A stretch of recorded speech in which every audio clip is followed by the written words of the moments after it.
Lecciones para la Escuela Sabática del cuarto trimestre de 2022. La vida eterna, la muerte y la esperanza futura.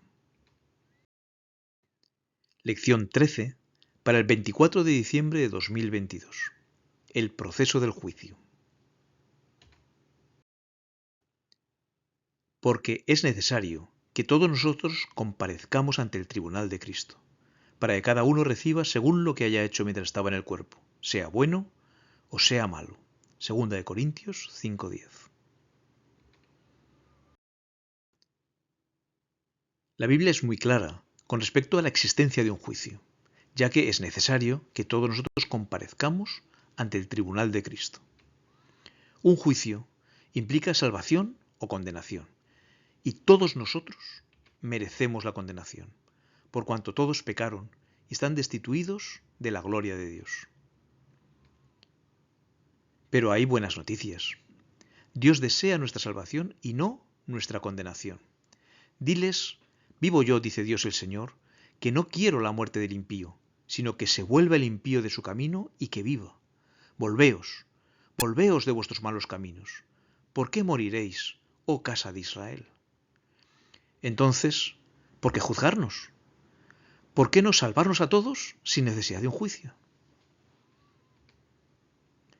Veremos cuáles son los fundamentos del juicio. ¿En base a qué seremos juzgados? También veremos las fases del juicio. Un juicio preadvenimiento, el juicio milenario y el juicio final. Y por último, las consecuencias del juicio, la muerte segunda. Fundamentos del juicio. ¿En base a qué seremos juzgados? Vosotros debéis hablar y portaos como quienes van a ser juzgados por la ley que nos trae libertad. Los 10 mandamientos son la base del juicio, como acabamos de leer. Estos determinan quién ha pecado. Todo aquel que comete pecado infringe también la ley, pues el pecado es infracción de la ley. Y todo pecador será condenado. Sin embargo, hay buenas noticias. Hay un abogado para el pecador. Hijitos míos, estas cosas os escribo para que no pequéis. Y si alguno hubiere pecado, abogado tenemos para con el Padre, a Jesucristo el justo. Todos podemos contratar sus servicios. Son gratuitos, siendo justificados gratuitamente por su gracia mediante la redención que es en Cristo Jesús. La intercesión de Jesús nos asegura la absolución en el juicio. Seremos juzgados por nuestras obras. El fin de todo el discurso es este: teme a Dios y guarda sus mandamientos, porque esto es el todo del hombre, porque Dios traerá toda obra a juicio, juntamente con toda cosa encubierta, sea buena o sea mala. Pero para el que tiene fe en Cristo, su vida se antepone a la nuestra. De este modo, venceremos en el juicio, cuando te levantaste, oh Dios, para juzgar, para salvar a todos los mansos de la tierra.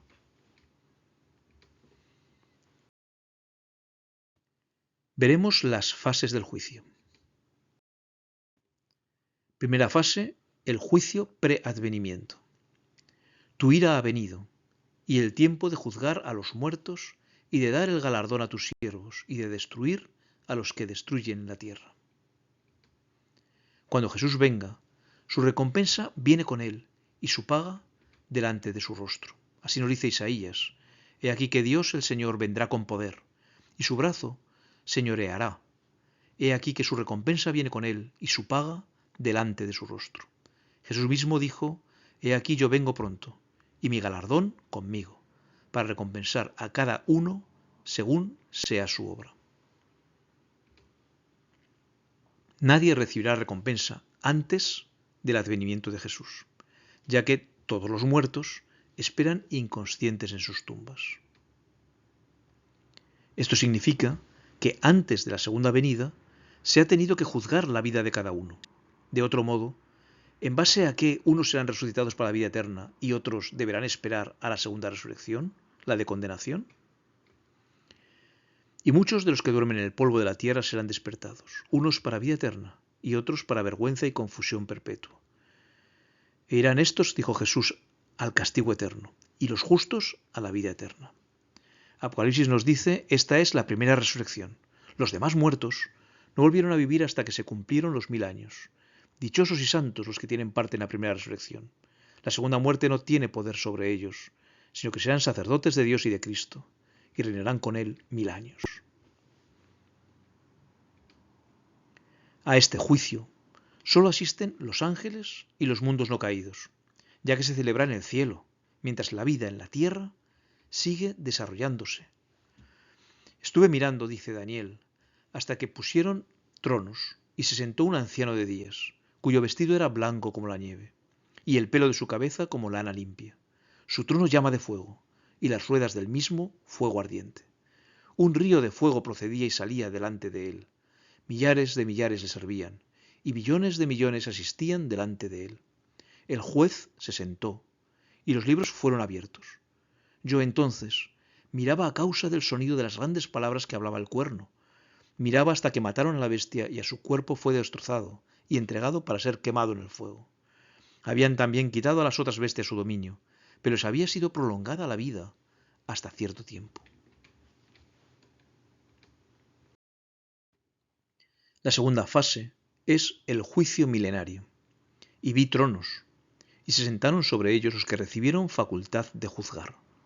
Y vi a las almas de los decapitados por causa del testimonio de Jesús y por la palabra de Dios, los que no habían adorado a la bestia ni su imagen, y que no recibieron la marca en sus frentes ni en sus manos, y vivieron y reinaron con Cristo 1000 años. Si Dios ya ha juzgado a todos antes de la segunda venida, ¿por qué debemos nosotros juzgar al mundo y a los ángeles durante el milenio? ¿O no sabéis, dirá Pablo, que los santos han de juzgar al mundo? Y si el mundo ha de ser juzgado por vosotros, ¿sois indignos de juzgar cosas muy pequeñas? ¿O no sabéis que hemos de juzgar a los ángeles? Cuanto más las cosas de esta vida. Debemos confirmar que las acusaciones de Satanás contra Dios son falsas. También debemos confirmar que los justos han sido salvados sin parcialidad por parte de Dios. Debemos confirmar que la sentencia contra los impíos es justa. Y finalmente debemos disipar todas nuestras dudas, de modo que el mal no vuelva a levantarse. La última fase es el juicio final. Y el mar entregó los muertos que había en él, y la muerte y el Hades entregaron los muertos que había en ellos, y fueron juzgados cada uno según sus obras. Al finalizar el milenio, resucitan aquellos que no resucitaron en la segunda venida de Jesús. Junto a Satanás y sus ángeles, son los únicos que aún no han visto ni revisado el juicio de Dios.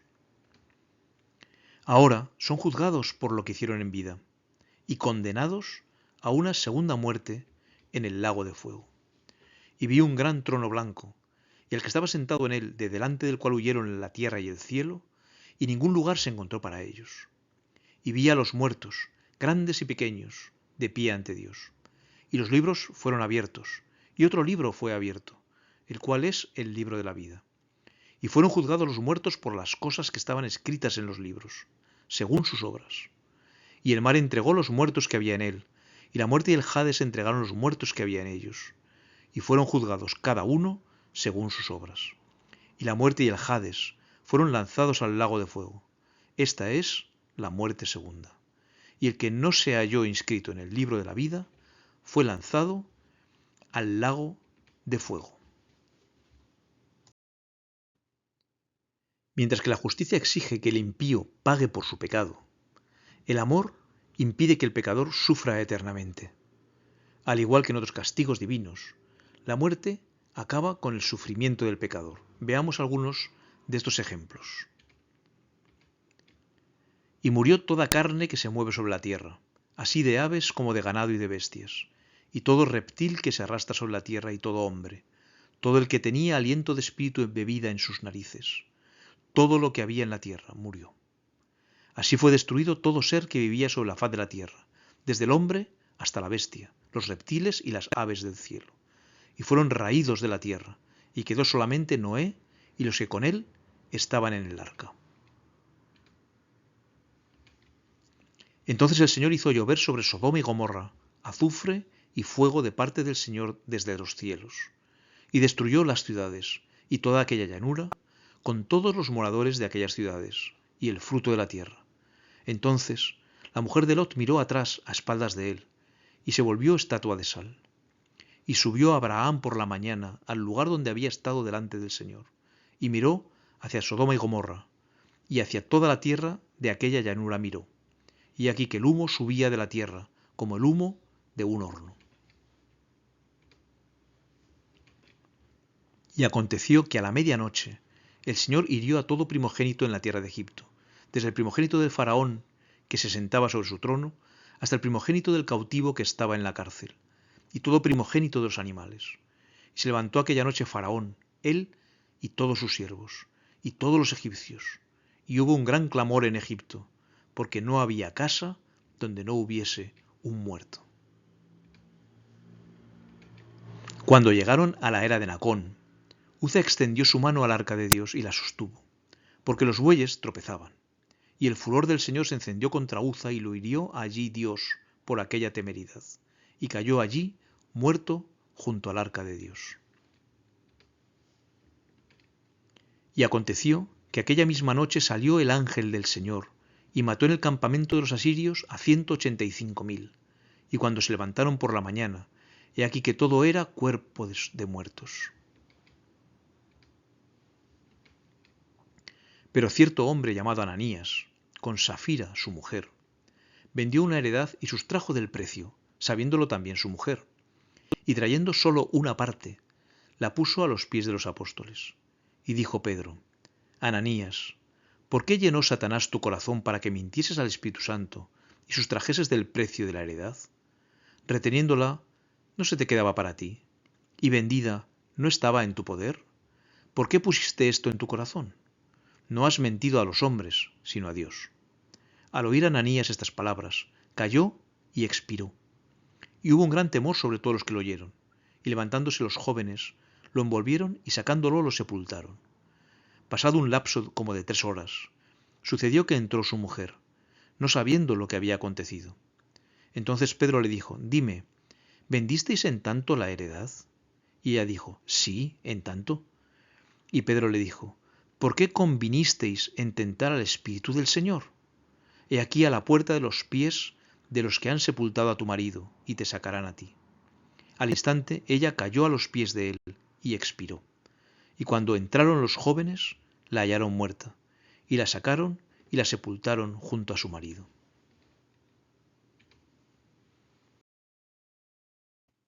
Consecuencias del juicio. La muerte segunda. Pero los cobardes e incrédulos, los abominables y homicidas, los fornicarios y hechiceros, los idólatras y todos los mentirosos tendrán su parte en el lago que arde con fuego y azufre, que es la muerte segunda. El juicio se ha acabado al fin. Se ha manifestado la justicia y la misericordia de Dios. Justicia y juicio son el cimiento de tu trono. Misericordia y verdad van delante de tu rostro. Todos reconocen la justicia de su condenación y se postran ante Dios, para que en el nombre de Jesús se doble toda rodilla de los que están en los cielos y en la tierra y debajo de la tierra. ¿Pero destruirá el Dios de amor a las criaturas que creó? Sí, respetando su libre albedrío, y después de haber hecho todo lo posible por su salvación, sufrirán la muerte segunda, excluidos de la presencia de aquel a quien repetidamente rechazaron, los cuales sufrirán pena de eterna perdición, excluidos de la presencia del Señor y de la gloria de su poder. El pecado que comenzó en Lucifer tendrá un final para nunca volver a surgir. ¿Qué pensáis contra el Señor? Él hará consumación, no tomará venganza 2 veces de sus enemigos. El universo entero volverá a su perfección original. ¿Quieres vivir allí? La evidencia más amplia concedida por Dios de que desea la salvación de todos será la condenación de los que rechacen el don del cielo. En el último gran día, cuando todos sean recompensados o castigados de acuerdo con su obediencia o desobediencia, la cruz del Calvario aparecerá claramente ante los que se hallen frente al juez de toda la tierra para recibir la sentencia eterna. Se los capacitó para que comprendieran algo del amor que Dios ha expresado por los seres humanos caídos. Ven cuán grandemente ha sido deshonrado por los que continuaron en la transgresión, escogiendo ponerse junto a Satanás y manifestando menosprecio por la ley del Señor.